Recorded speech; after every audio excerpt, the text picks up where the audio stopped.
सुनहरी दौर था।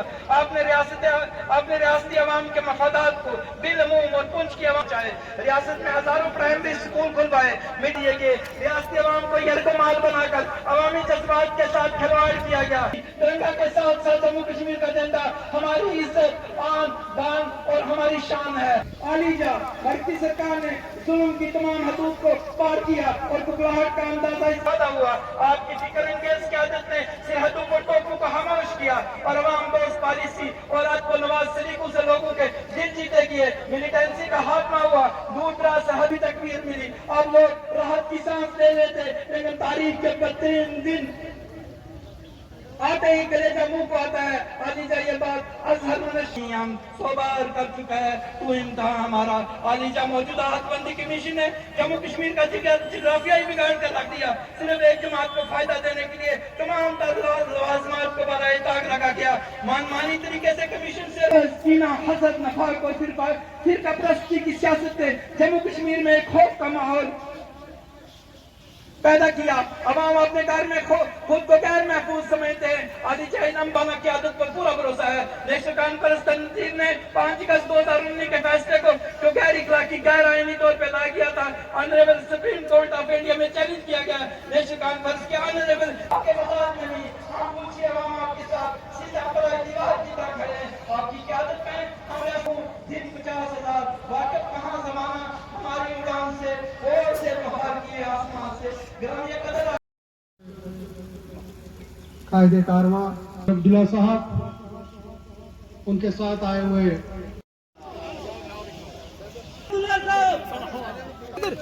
आगे से जनाब अली मोहम्मद साकिब साहब को जनाब हाजी बाग हुसैन राठौर साहब जो है वो गुलदस्ता पेश करेंगे।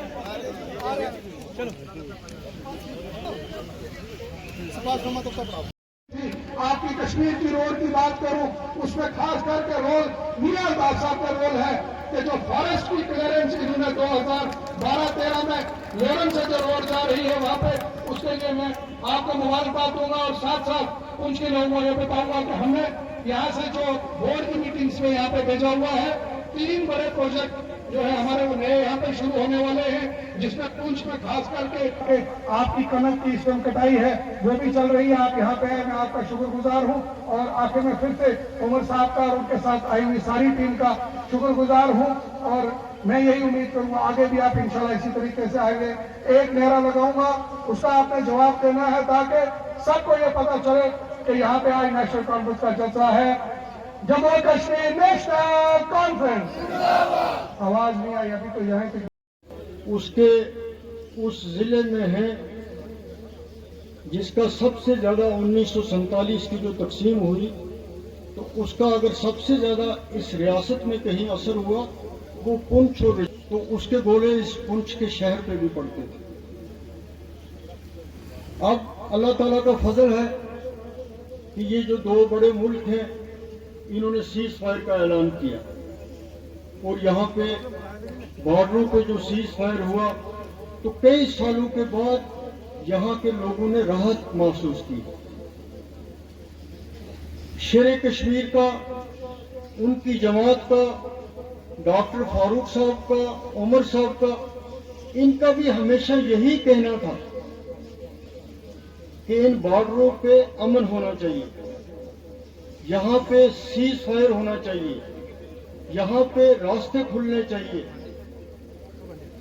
यहाँ पे ट्रेड होनी चाहिए और खास तौर पे बॉर्डर पे जो कुछ हो रहा था उसको बंद करने के लिए चाहे उमर साहब वजीर ममलकत थे फॉरेन अफेयर्स के, तब भी इन्होंने बात की कि उन्होंने जो पीर पंजाल का दौरा शुरू किया सबसे पहले हवेली कॉन्स्टिट्यूंसी से शुरू किया। इसके लिए मैं पुंछ की आवाम की तरफ से उनका शुक्रिया अदा करता हूं। आप सब अच्छी तरह जानते हैं कि 5 अगस्त 2019 के बाद जिस तरीके के इस जम्मू कश्मीर रियासत के टुकड़े किए गए और उसके साथ साथ खास करके कहूंगा कि जो हमारा स्टेट का दर्जा था उसको तोड़ा गया।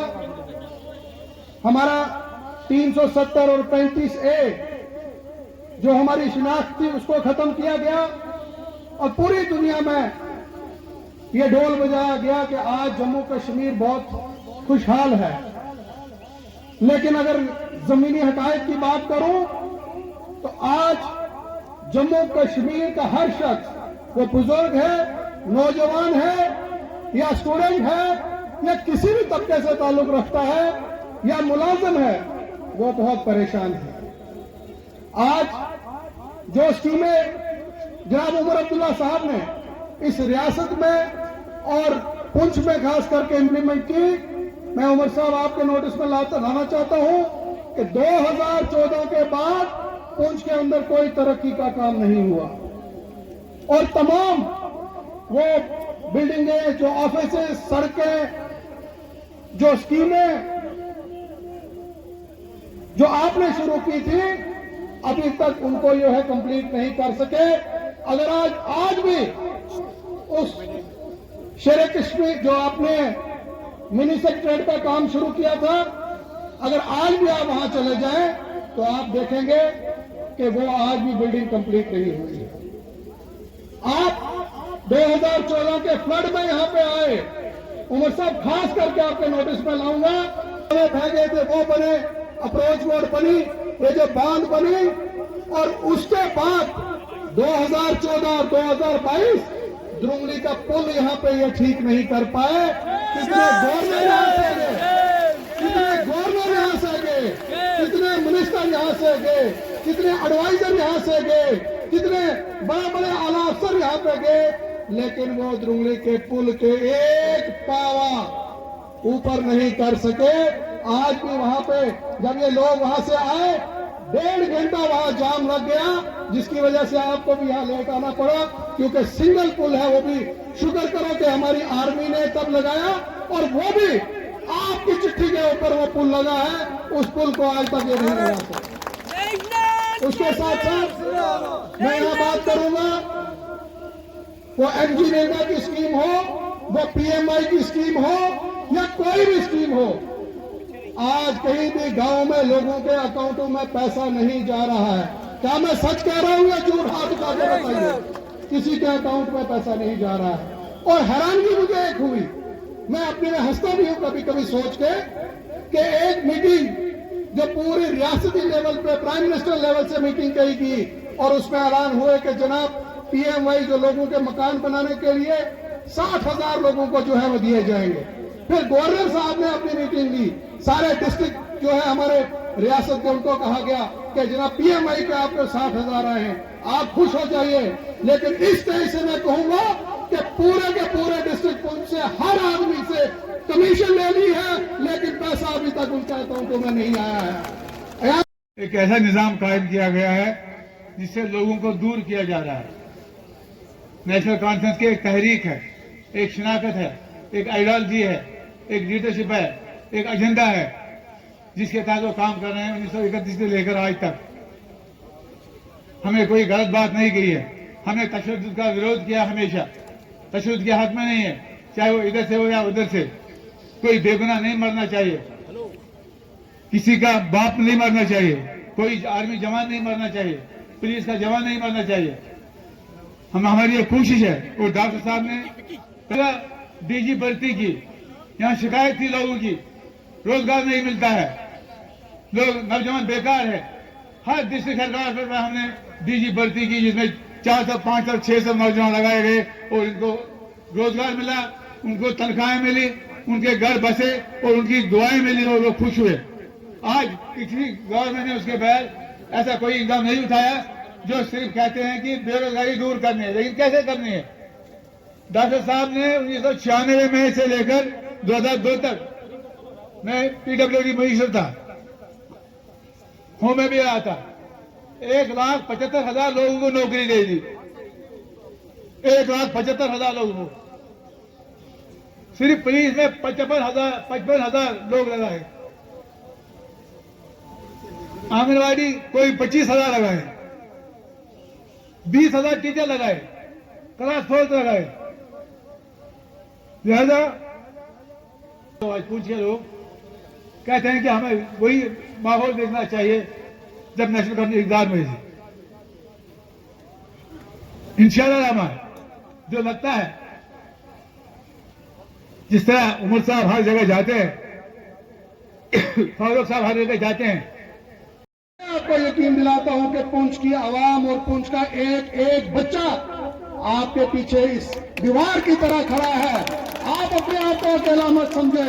इंशाल्लाह अगर जरूरत पड़ी तो आपकी एक कॉल पे हम सारे के सारे पुंछ के लोग सड़क पे आ सकते हैं। और सारे लोग जानते हैं हम बॉर्डर के लोग हैं, हम 20 पाउंड 50 पाउंड गोले में भी जो है अपनी खेती बाड़ी कर लेते हैं। हम किसी से डरने वाले नहीं है, हमें कोई डराएगा। उसके साथ साथ मैं यहाँ पे एक बात जरूर कहना चाहूंगा। बीजेपी के लोग अलग अलग बातें करते हैं, अलग अलग बातें करते हैं। एक हमारे रविंदर राणा जी जो बीजेपी के प्रेसिडेंट है, वो कहते हैं बार बार जम्मू से कि जनाब कड़ाका कड़ी छोड़ सकते, बार बार कहते हैं कि जनाब कड़ाका कड़ी छोड़ सकते। मैं रविंदर राणा साहब, आप पुंछ में आए थे, आपने लोगों को बेवकूफ बनाया। मैं आपको स्टेज से बताऊंगा कि आपने कड़ाका क्या निकालना है। हम पुंछ के लोगों को नेशनल कॉन्फ्रेंस आपका पटाखा निकालेगी यहां से।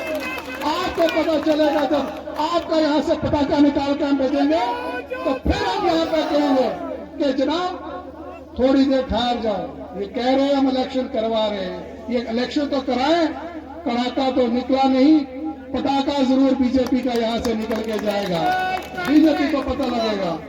मैं यहाँ पे जो मुश्किलात है बहुत सी आप साथियों ने यहाँ पे बताई थी, लेकिन आप उमर अब्दुल्ला साहब को सुनने आए हैं। मैं तो रोज आपसे बात करता रहता हूँ, टाइम का बहुत कम यहाँ पे है, इसलिए जितने हमारे लोकल स्पीकर हजरात हैं मैं उनसे माजरत चाहूंगा और यही आपसे अपील करूंगा कि इंशाल्लाह उमर साहब 2 दिन यहाँ पे हैं, आप अलग से भी उनसे बात करेंगे, जो अपनी बात उनसे कहना चाहेंगे उनसे बात करेंगे। बहुत से मौके मिलेंगे हमें बात करने के।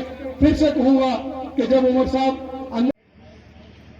सियासत में कदम रखने के बाद इतना लंबा अरसा रहा हो, मेरे पुंछ के दौरों के दरमियान कुछ सियासी हालात ऐसे रहे, कुछ रियासत के हालात बिगड़े हुए थे, एक दूरी सी बनी। बीच बीच में हमारे सदर मोहतरम जनाब फारूक साहब ने 1-2 दौरे किए, लेकिन मैं कर नहीं पाया। और आज अल्लाह का शुक्र है कि एजाज जान और इनके साथियों ने मुझे ये मौका दिया और आप सबसे आज मुखातिब होने का मुझे एक मौका मिला। एजाज जब अपनी तकरीर कर रहा था, बड़े काम गिने, कहीं ये पुल, कहीं वो सड़क, कहीं यहाँ पे दफ्तर, कहीं वहां पे स्कूल, कहीं यहाँ पे अस्पताल, और नहीं था उनका कहना। 2009 से 2014 जब एजाज एमएलए थे, मुझे खुशकिस्मती हुई कि जम्मू कश्मीर का मैं 6 साल नहीं रहनी चाहिए कि सिर्फ शहर श्रीनगर या शहर जम्मू में काम होते हैं, दूर दराज इलाकों में काम जो है वो भी दिखने चाहिए थे लोगों को। जो जो स्कीमें आई मरकज की तरफ से, चाहे वो महात्मा गांधी नरेगा हो, चाहे नेशनल रूरल हेल्थ मिशन हो NRHM, चाहे सर्व शिक्षा अभियान, पानी की स्कीम है, बिजली की स्कीम है, कोशिश तो ये रही कि हम उन स्कीमों का फायदा लोगों तक पहुंचाएं। लेकिन हकीकत यह है कि या तो हमने वो काम सारे किए नहीं जो एजाज गिन रहा था, या तो फिर हमने किए लेकिन उन कामों पर लोगों की नजर नहीं पड़ी, लोगों की नजर नहीं पड़ी, या फिर हमें सही तरीके से लोगों को वो काम बेचने नहीं आए। शायद हमें गलती ये लगी कि अगर हम सही काम करेंगे तो वो काम जो है खुद ब खुद लोग उनको पहचानेंगे, उनका जो हमें फायदा इलेक्शन में मिलना चाहिए वो हमें मिल जाएगा। तो हमने इन पे ज्यादा शोर नहीं किया, हमने बड़े बड़े इश्तिहार नहीं निकाले, हमने हर चौक पे अपने बड़े बड़े पोस्टर नहीं लगाए, हमने रेडियो और टेलीविजन में अपने एडवर्टीजमेंट नहीं चलाए। हमने सोचा ना यहां अगर सड़क बनेगी, लोग इस सड़क पर चलेंगे, कहेंगे वाह नहीं एजाज जान साहब ने सड़क बनवाई। जरूर जब के नौजवानों को कि उनको ये तसल्ली हो कि हाँ मेरा मुस्तकबिल जो है वो बेहतर है। हमारी बहनों को क्या दिखा रहे हो? यहां कुछ दिया नहीं, जम्मू कश्मीर के बाहर वो जा नहीं सकते। डर लगता है आज जम्मू कश्मीर से बाहर जाने में। एक ऐसा माहौल बना हुआ है मुल्क में जहां सबसे पहले निशाना बदकिस्मती से मुसलमान। एक बहुत ही खतरनाक खेल खेला जा रहा है, लोगों के जज्बात को जो है उछाला जा रहा है, हर चीज पे हमला। हमारे मस्जिदों पे आजान होती है, उस पर तकलीफ।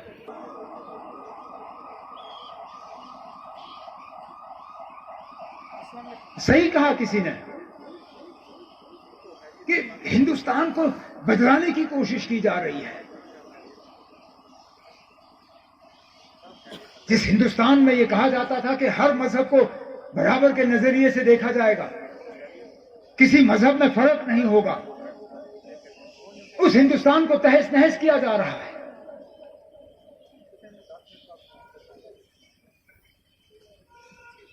और आज भी वो हमें शक की नजर से देखते हैं। हम नेशनल कॉन्फ्रेंस वालों, समझ में नहीं आता हमारी खता क्या है, आखिर हमने किया क्या? मुल्क के साथ जुड़े रहे, कुर्बानियां दी, हजारों के तहदाद में हमारे वर्कर मारे गए, जम्मू साइड में भी, कश्मीर साइड में भी। कितने मेरे साथी यहां स्टेज पे बैठे हुए जिन पे हमले हुए हैं, जो बाल बाल बचे। अब हमारी गलती सिर्फ ये कि हमने पड़ोसी मुल्क के साथ दोस्ती की बात की। जब वो करे तो ठीक, जब हम करें तो एंटी नेशनल। अरे हमने क्या कहा? कहा सरहदों पे ये बंदूकें जो हैं इनको खामोश करो, सरहद के आसपास रहने वाले लोग जो हैं उनको अमन की जिंदगी जो है गुजरने दो, उनको अपना माल मवेशी लेना होता है फेंस के उस तरफ, लेने की इजाजत दी जाए। हमने इनको वाजपेयी साहब के अल्फाज याद दिलाए